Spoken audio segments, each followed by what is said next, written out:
Negative thinking is one of the most destructive mental habits that silently eats away at our peace of mind, drains our energy, and traps us in cycles of doubt, fear, and self-sabotage. People spend years chasing external solutions, money, success, validation, hoping these will erase the storm inside. Yet they fail to realize that the root of all suffering lies not in circumstances, but in perception. This is where Stoicism, the ancient philosophy practiced by men like Marcus Aurelius, Epictetus, and Seneca, stands apart. Unlike modern self-help slogans, Stoicism is not about avoiding pain or pretending that everything is fine. It is about facing reality head-on, brutally stripping away illusions, and learning to discipline the mind so deeply that no external force can dominate it.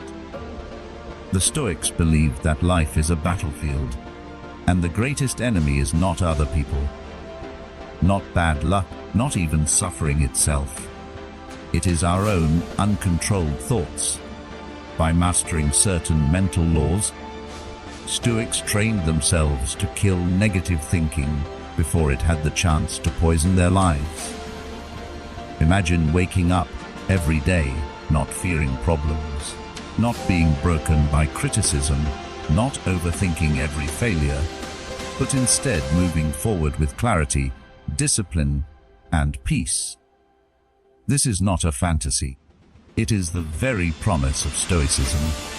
These brutal laws were not designed to make life easier, but to make you stronger than life itself. And once mastered, negative thinking simply cannot survive in the mind of a Stoic warrior. The first Stoic law is perhaps the most liberating truth ever discovered. You only control your thoughts, choices, and actions. Nothing else. Everything else in life, whether people's opinions, the weather, the economy, or even whether tomorrow comes at all, lies outside your control. Yet, most negative thinking comes from obsessing over things we cannot change. We worry about what others think of us. We replay past mistakes endlessly. We dread outcomes that haven't even happened. This is madness, the Stoics would say, because it is like trying to command the ocean waves or hold back the wind. Epictetus taught, some things are up to us and some things are not. The moment you accept this brutal law, negativity begins to die. Instead of burning energy on things beyond your reach, you focus like a laser on the only battlefield that matters, your own mind and your own actions. This doesn't mean apathy or giving up. It means choosing intelligent focus. If someone insults you, you cannot control their tongue, but you can control whether you respond with anger or with calm. If fate hands you misfortune, you cannot control the event, but you can control how you interpret it. Every wasted thought on the uncontrollable is a gift of power to negativity. Every disciplined focus on what is within your control is a weapon against it. Master this first law, and you reclaim your inner freedom. Consider a common modern scenario: social media. Millions are consumed with anxiety about likes, followers, and online validation. People compare themselves to others, feel inferior, and drown in negative thoughts about not being enough. But if you apply the first Stoic law, you immediately see the illusion. You cannot control the algorithms, the opinions of strangers, or the shifting trends of popularity. What you can control is the quality of your work, the discipline of showing up consistently, and the integrity of your intentions. A Stoic would post, "Walk away and let the universe handle the outcome." The result: freedom. The negativity dies because your energy is no longer chained to illusions. Another example, imagine losing a job. Most people spiral into fear. What if I never find another? What will people think of me? But Stoicism flips the perspective. Can you control the company's decision? No. Can you control the job market? No. But can you sharpen your skills, search persistently, and use adversity as fuel? Absolutely. This shift kills the negative spiral and transforms a victim into a warrior. The modern world is filled with endless, uncontrollable chaos, but the Stoic who lives by this law walks with peace, because their focus is unshakably on what belongs to them. Their actions, their mindset, their response. The second brutal Stoic law is that your mind, not your environment, determines your reality. Marcus Aurelius, the most powerful man in the world, surrounded by wars, betrayal, and plagues, wrote in his Meditations, "The mind adapts and converts to its own purposes the obstacle to our acting. The impediment to action advances action. What stands in the way becomes the way." This is the Stoic secret. Nothing outside you can dictate your happiness or your misery. It is your judgment that creates suffering. Two people can face the exact same event, but one sees defeat while the other sees challenge. One collapses into despair while the other rises with resilience. The difference is not fate, it is mindset. Negative thinking thrives when you give circumstances the power to define you. Stoicism kills this by declaring, your mind is the fortress. If you train it, you can walk through hell with unshaken calm. Epictetus was a slave beaten by his master, yet he said he was freer than most emperors because no one could touch his will. Today, people collapse when life denies them comfort.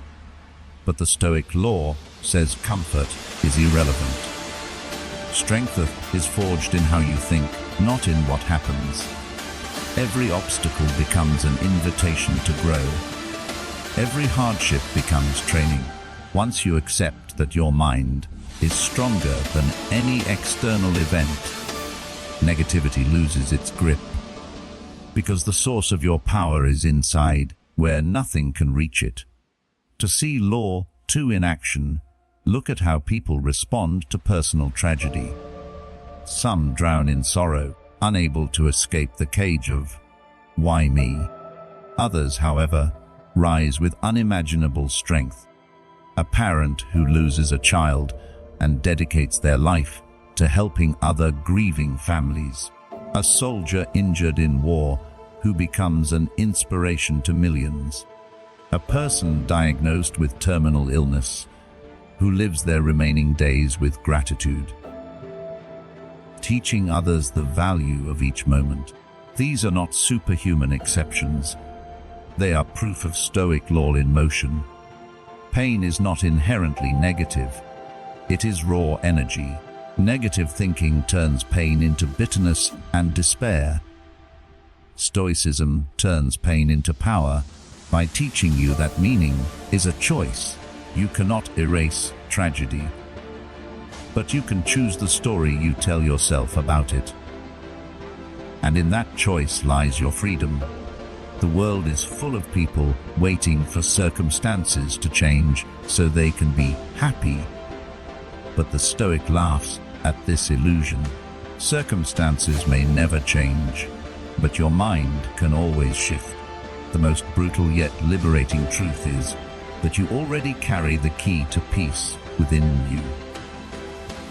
Once you begin to turn every hardship into fuel, negative thinking has nowhere to live, because every problem becomes a stepping stone, every loss becomes a teacher, and every pain becomes a weapon forged into strength. One of the most brutal yet liberating Stoic laws is the command to expect hardship, to prepare the mind for suffering before it arrives. Marcus Aurelius wrote, "When you wake up in the morning, tell yourself, the people I deal with today will be meddling, ungrateful, arrogant, dishonest, jealous, and surly." At first, this sounds depressing. Why assume the worst? But the Stoics understood a deeper truth. Pain becomes unbearable only when it catches us unprepared. Negative thinking thrives when reality doesn't match our expectations. We assume life should be smooth, people should be kind, and outcomes should favor us. When life proves otherwise, we collapse into bitterness. But the Stoic who expects hardship cannot be surprised and therefore cannot be defeated. To them, adversity is not an insult from fate. It is part of the natural order. Just as a soldier trains for war, the Stoic trains for life by rehearsing every possible difficulty in the mind. They practice what is called premeditatio malorum, the premeditation of evils. Imagine losing money, being insulted, facing betrayal, or even death. By imagining it beforehand, you rob it of its sting. When it happens, you do not cry, "Why me?" but instead, "I was prepared." This mindset kills negativity because it eliminates the gap between expectation and reality. Hardship is no longer a shock. It is the training ground for strength. When you walk through life armored by this law, you stop being broken by difficulty because every blow was already accounted for in your mind. Fear is often nothing more than unexamined imagination. We suffer more in imagination than in reality. Seneca reminded us. Think about how often you spend hours worrying about events that never happen. An interview that turns out fine, a conversation that isn't as bad as you expected, or a failure that never arrives. Negative thinking feeds on uncertainty, on the unknown. Stoic anticipation cuts this route. By visualizing the worst-case scenario, you confront fear head-on and see that even the worst is survivable. Imagine fearing the loss of your job. Instead of drowning in, "What if?" the Stoic asks, "If I lose my job, what will I do?" They imagine the hunger, the struggle, the shame. Then they also imagine how they would fight, rebuild, adapt. Suddenly, the fear loses its edge because the mind has rehearsed survival. Another example, death. Most people live in hidden terror of mortality, which infects every thought with anxiety. The Stoic faces death in daily meditation. It could be today. By anticipating it, they strip it of its power. Instead of shrinking from life, they embrace it fully, knowing nothing is guaranteed. Negativity cannot survive in a mind that has already embraced the worst, because the unknown has been stripped bare. Anticipation destroys fear, and without fear, negativity starves to death. The fourth Stoic law cuts to the heart of human weakness. Emotions are not commands, they are impulses, and impulses can be disciplined. Most people live as slaves to their feelings. Anger rises, and they explode. Fear whispers, and they retreat. Desire tempts, and they give in. This lack of discipline creates chaos, regret, and endless negativity. But the Stoics declared a different truth. Emotions are natural, but they are not masters. They are like wild horses. You can let them drag you into destruction, or you can seize the reins and guide them with reason. Marcus Aurelius constantly reminded himself that, "If it is endurable, then endure it. Stop complaining." Seneca warned that anger is temporary madness, and the one who controls it is stronger than the one who conquers cities. Negative thinking thrives when emotions rule the mind, because emotions magnify problems, distort truth, and trap us in cycles of pain. But when you impose discipline, when you pause before reacting, when you question your impulses, when you choose calm over chaos, you transform emotions from enemies into servants. This does not mean suppression. It means mastery. A Stoic feels fear but acts with courage. A Stoic feels grief but turns it into strength. A Stoic feels anger but channels it into justice. The law is simple, but brutal emotions obey discipline, not impulse. When you learn to command your feelings, negativity has no power over you. Controlling emotions is not an abstract idea. It is a discipline forged by daily practice. The Stoics developed specific techniques to control the storms of the heart. The first is the pause. When anger rises, instead of reacting instantly, they forced themselves to delay. Even a few seconds can turn rage into reflection. Modern science now proves what the Stoics knew. Emotions peak and fade quickly, and if you resist the impulse to act, you regain clarity. The second technique is reframing, choosing to see the same event through a different lens. An insult, instead of humiliation, the Stoic sees it as a test of patience. A loss, instead of despair, it becomes training in resilience. The third technique is writing and reflection. Marcus Aurelius wrote his meditations, not for the world, but for himself, to wrestle his emotions onto the page and discipline his thoughts. Today, journaling remains a powerful way to diffuse negativity by translating emotions into reason. Lastly, the Stoics practiced voluntary discomfort, fasting, sleeping on hard beds, enduring cold, to train their emotions not to panic when life became harsh. By practicing discomfort in peace, they prepared for it in war. These techniques prove that emotions are not fate. They are habits, and habits can be trained. Negative thinking collapses when emotions no longer hijack the mind, because every storm is met with calm discipline. One of the most misunderstood causes of negativity is obsession with outcomes. People tie their happiness to results, winning the promotion, gaining approval, achieving goals.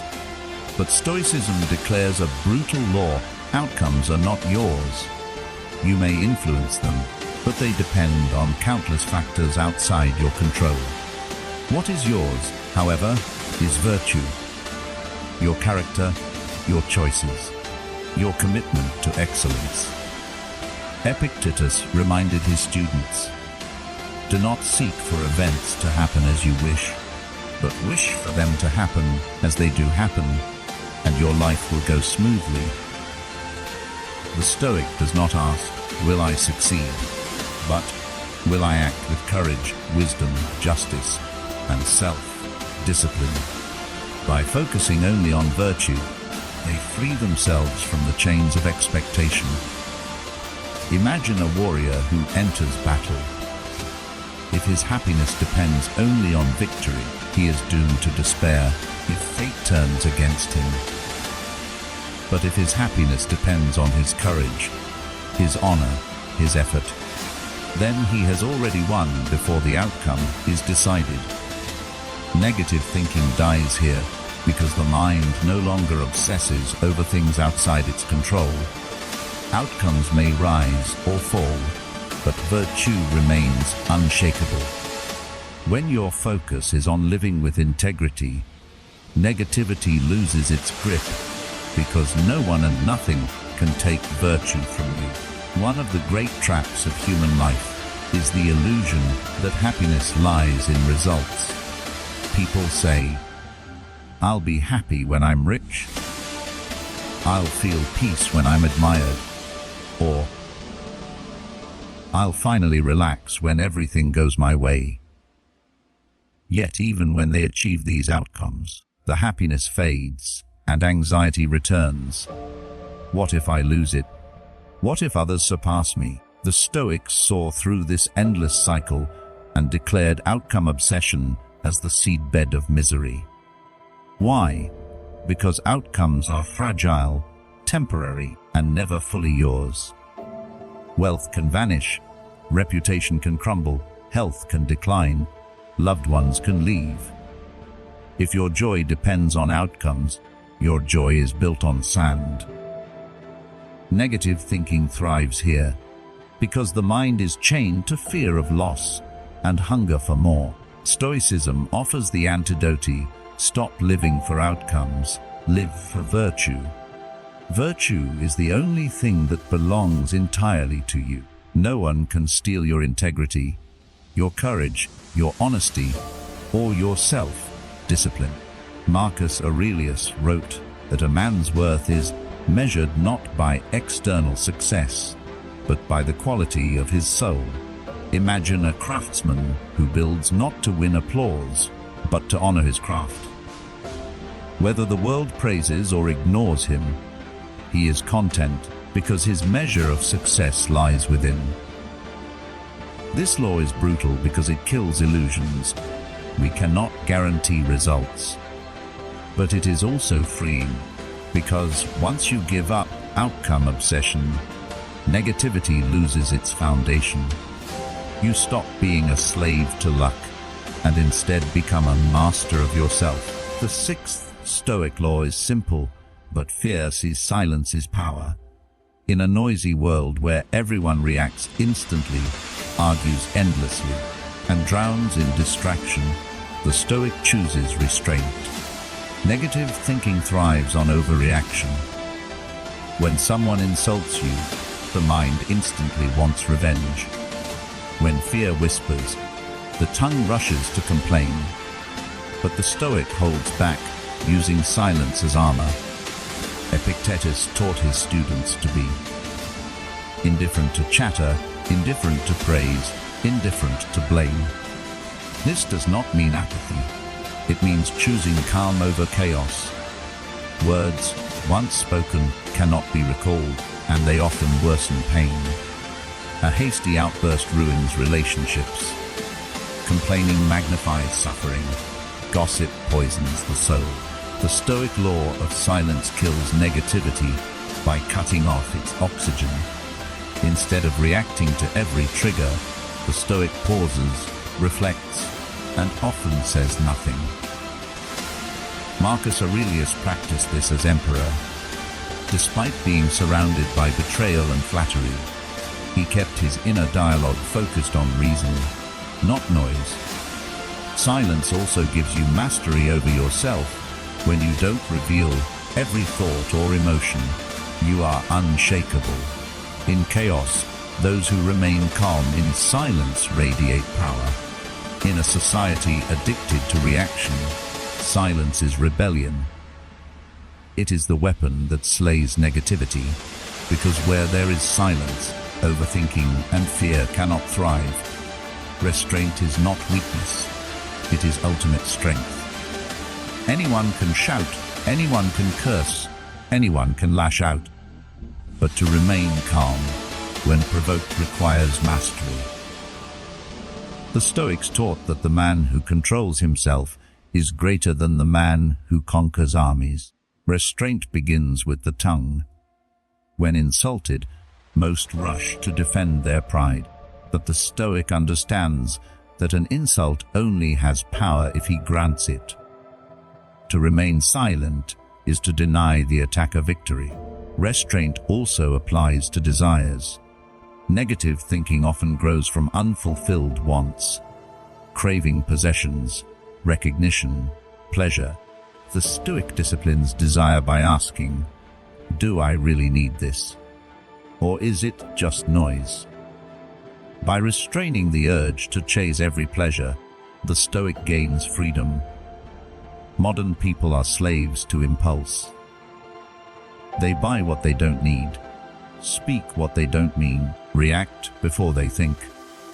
This constant lack of control breeds regret, shame, and negativity. Restraint kills this cycle. It trains the mind to act, not react, to choose, not to be dragged. The Stoics even practiced restraint in victory, avoiding arrogance and pride. They understood that self-mastery is the highest form of power. When you learn restraint, you no longer waste energy on petty battles, and negativity cannot enter a disciplined heart. Perhaps the most brutal Stoic law of all is the confrontation with death. Most people live as though death is distant, avoiding the thought, hiding from its shadow. Yet this hidden fear poisons every aspect of life. It creates anxiety about aging, desperation to cling to comfort, panic when faced with loss. Negative thinking grows strongest in the soil of mortality denied. The Stoics, however, faced death every day in meditation. Marcus Aurelius wrote, "You could leave life right now. Let that determine what you do and say and think." Epictetus reminded his students that death is natural, not evil. It is simply the end of a journey. Seneca wrote essays on preparing for death as the ultimate test of philosophy. Why such obsession? Because once you strip death of its terror, life becomes free. If you accept death as certain and unthreatening, nothing else can frighten you. You stop wasting time on trivial fears. You stop clinging to illusions of permanence. Every day becomes sharper, richer, more urgent. Negative thinking dies because the ultimate root of fear, death itself, has been conquered. A Stoic does not deny death. He embraces it as the reminder that time is precious. And with that awareness, he lives fully, courageously, without regret. To understand the liberating power of facing mortality, imagine two men. One lives in constant denial of death, believing he has endless time. He wastes his days in petty quarrels, mindless distractions, and restless comparison. Every setback feels catastrophic because he secretly believes he should never suffer. The other man wakes each day with the Stoic reminder, memento mori, you will die. He knows his time is short, so he chooses carefully. He invests in virtue, in love, in courage. He forgives quickly, speaks truth, and lives boldly, because he knows tomorrow is not guaranteed. Which man suffers more negativity? The one who hides from death, because every little problem feels unbearable in the shadow of denied mortality. The one who embraces death is free, because he has already made peace with the ultimate truth. Negative thinking is powerless against a man who says, "Yes, I will die, but until then, I will live with strength." In fact, by facing death, you kill fear, and when fear dies, negativity has nothing left to stand on. This is why the Stoics constantly reminded themselves of mortality, not to darken their joy, but to intensify it. Death, when faced with courage, becomes the ultimate teacher of life. Philosophy without practice is nothing but words. The Stoics knew this, which is why they designed daily exercises to train their minds like soldiers train their bodies. To kill negative thinking, you must not only know the Stoic laws, you must live them. One daily practice is morning reflection. Marcus Aurelius began each day by reminding himself that hardship and difficult people awaited him. By expecting trouble, he trained himself never to be surprised. Another is evening review. Seneca advised his students to examine their actions at night. Where did I lose my temper? Where did I fall into fear? Where did I practice virtue? This reflection turned mistakes into lessons and prevented negativity from festering overnight. The Stoics also practiced voluntary discomfort, skipping meals, wearing simple clothes, sleeping on the floor, to remind themselves that luxury is not necessary for happiness. This killed the negative thought that I cannot live without comfort. Meditation on death, memento mori, was another weapon. By remembering that life is short, they sharpened focus on what matters and let go of petty complaints. Finally, they trained gratitude. Instead of asking, "Why me?" they asked, "Why not me?" and thanked fortune for each day. When practiced daily, these habits transform the mind into a fortress. Negativity cannot survive in a disciplined soul that reflects, prepares, endures, and chooses gratitude each day. Though Stoicism is 2,000 years old, its laws are more relevant today than ever before. The modern world floods us with triggers for negative thinking. Social media comparison, economic uncertainty, toxic news cycles, and endless distractions. People are more anxious and depressed despite living with more comfort than any generation before. Why? Because comfort has made the mind weak and untrained. Stoicism offers the cure. The law of control reminds us not to obsess over likes, followers, or things we cannot change. The law of the mind's power shows us that even in financial struggle or illness, we can remain strong inside. The law of expecting hardship prepares us for job losses, betrayals, and failures without collapse. The law of emotional discipline protects us from anger-driven social media fights, addictions, and self-destructive impulses. The law of virtue over outcomes frees us from chasing hollow validation and anchors us in integrity. The law of silence shields us from gossip and overreaction in a world where everyone is loud. And the law of death acceptance teaches us to live fully without wasting time. These ancient truths are not relics. They are weapons against the chaos of modern life. When applied today, they make you calm where others panic, focused where others scatter, and unshakable where others collapse. We live in an age where overthinking is celebrated as being careful or being analytical, but in truth, it is often paralysis disguised as wisdom.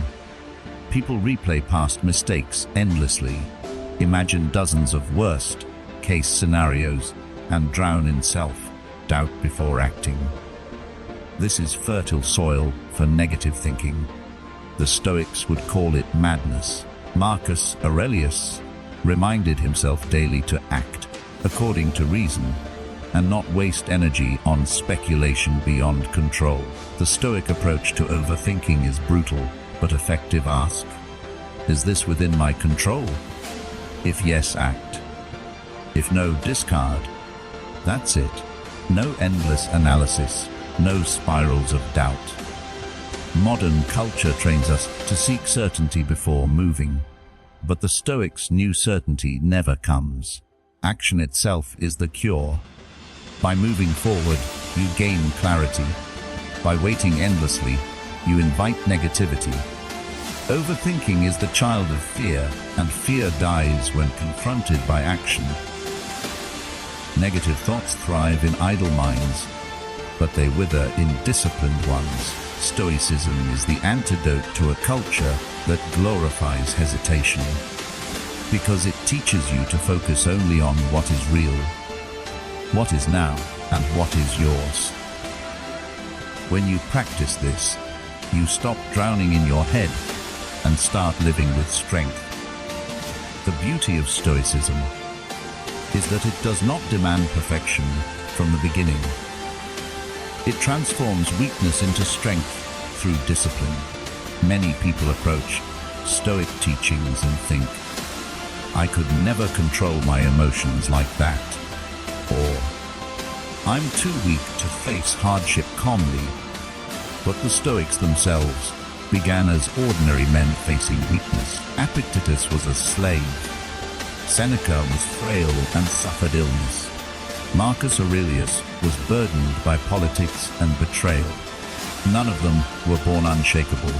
They became unshakable by daily training. Weakness is not permanent. It is raw material. Just as fire consumes everything and grows stronger, a Stoic turns every weakness into fuel. If you are fearful, Stoicism teaches courage by facing fears in small steps. If you are angry, Stoicism teaches patience by restraining words. If you are indulgent, Stoicism teaches self-control by practicing discomfort. Over time, the very flaws that once defined you become sources of power. The Stoics believed obstacles were not roadblocks. They were the path itself. Every weakness is an invitation to train. Every failure is a lesson. Every pain is a teacher. Negative thinking collapses here because instead of saying, "I am broken," you begin saying, "I am being forged." And once you adopt this mindset, nothing in life can defeat you. The 7 brutal Stoic laws are not gentle comforts. They are weapons forged in fire. They demand honesty, discipline, and courage. They strip away illusions, excuses, and weakness. Yet in their severity lies freedom. When you accept what you can and cannot control, when you strengthen the mind against circumstance, when you expect hardship, master emotions, focus on virtue, embrace silence, and face death, you become something unshakable. Negative thinking cannot survive in such a fortress. Life will still bring pain, betrayal, and loss, but instead of collapsing, you will stand. Instead of drowning in fear, you will walk calmly through the storm. This is the Stoic warrior mindset, not a life with suffering, but a life where suffering cannot defeat you. The modern world tells you happiness comes from comfort and success. Stoicism tells you happiness comes from mastery of the self, and mastery is eternal. The final truth is this: you do not need to escape life's difficulties. You need to become stronger than them. With these 7 laws, you carry the same fire that burned in the hearts of the Stoics. A fire that kills negativity, transforms weakness, and makes you undefeatable. The enemy is not the world. It is the undisciplined mind. And once you master the mind, you are free forever. Thank you for watching this video.